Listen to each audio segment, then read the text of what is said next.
Pays hôte, pour la troisième édition consécutive, le Maroc s'est installé parmi les grandes nations du football féminin africain. Finaliste en 2022 face à l'Afrique du Sud, puis en 2025 contre le Nigeria lors de la CAN 2024, disputée avec un an de décalage, les Lions de l'Atlas ont échoué à 2 reprises aux portes du titre. Ces revers n'ont pourtant fait que confirmer l'ascension d'une sélection qui, en quelques années, est devenue une référence sur le continent. Désormais, devant son public, le Maroc n'a plus qu'un objectif, transformer la médaille d'argent en or.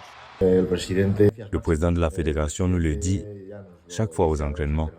Quand le Maroc participe à une compétition, c'est pour gagner. Eh bien, cela nous rappelle toujours où nous sommes. Cette progression est le résultat d'un travail de fond engagé par la Fédération royale marocaine de football pour structurer et professionnaliser la discipline. Championnat renforcé, développement de la formation et émergence d'une nouvelle génération ont permis aux Lions de l'Atlas d'enchaîner les performances avec notamment une qualification historique pour les 8e de finale de la Coupe du Monde 2023. Arrivé sur le banc en octobre 2023, Jorge Bista s'appuie sur un groupe expérimenté dont l'ossature finaliste de la dernière édition a été conservée avec le retour remarqué de la défenseur Nesrin El Shad. Les 2 dernières CAN, l'équipe a atteint la finale. Nous avons été proches du titre. Si nous gagnons, l'équipe prend une envergure plus grande. Les théories sont en cours pour cela. Les conditions de travail sont bonnes, les exigences tellement élevées. Pour moi, c'est un défi que j'aime. Amenés par leur capitaine Gislan Chebak, figure emblématique du football africain, les Marocaines lanceront leur campagne le 26 juillet face au Kenya. Portés par un public qui rêve d'un premier sacre continental, les Lions de l'Atlas abordent cette CAN avec le statut de favorite et la volonté de franchir enfin la dernière marche après 2 finales perdues consécutivement.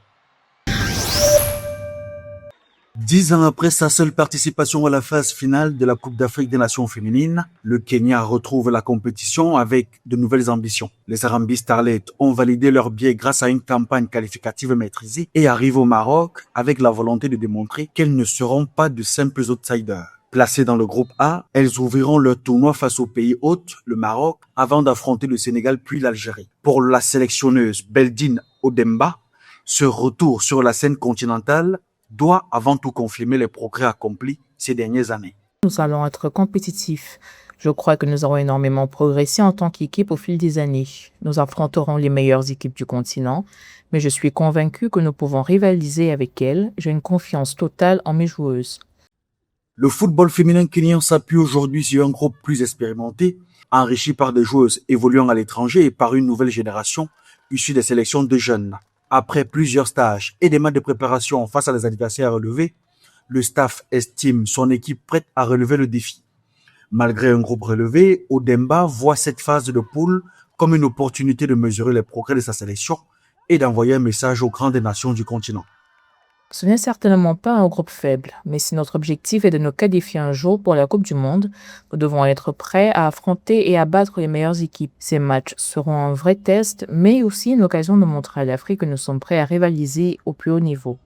Amenés par des cadres comme Jektrice Chikangwa, Essé Akida ou encore Mersine Akinyi, les Harambee Starlets espèrent franchir un cap après leur élimination au premier tour lors de leur unique participation en 2016. Face au Maroc, au Sénégal et à l'Algérie, les Kenyans tenteront de déjouer les pronostics et de s'inviter pour la première fois de leur histoire en face à élimination directe.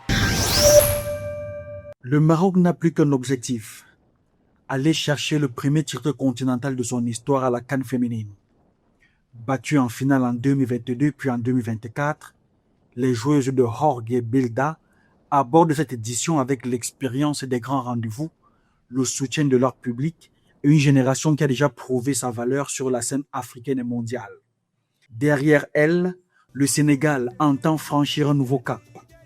Quart de finaliste lors des 2 dernières éditions, l'équipe de Mamé Moussa Cissé vise désormais une place dans le dernier carré. Les Sénégalaises retrouveront d'ailleurs un adversaire qu'elles connaissent bien.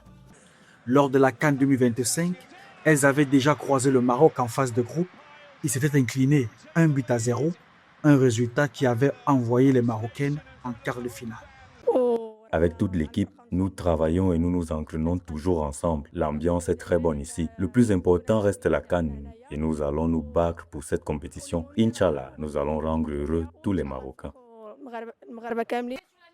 L'Algérie s'avance avec des arguments solides. Les Fennecs restent sur une qualification marquante obtenue face au Cameroun grâce à 2 victoires à Oran puis à Douala. Après un premier quart de finale historique en 2024, les Algériens veulent désormais s'installer parmi les équipes qui comptent sur le continent. De son côté, le Kenya fait son retour en phase finale pour la première fois depuis 2016.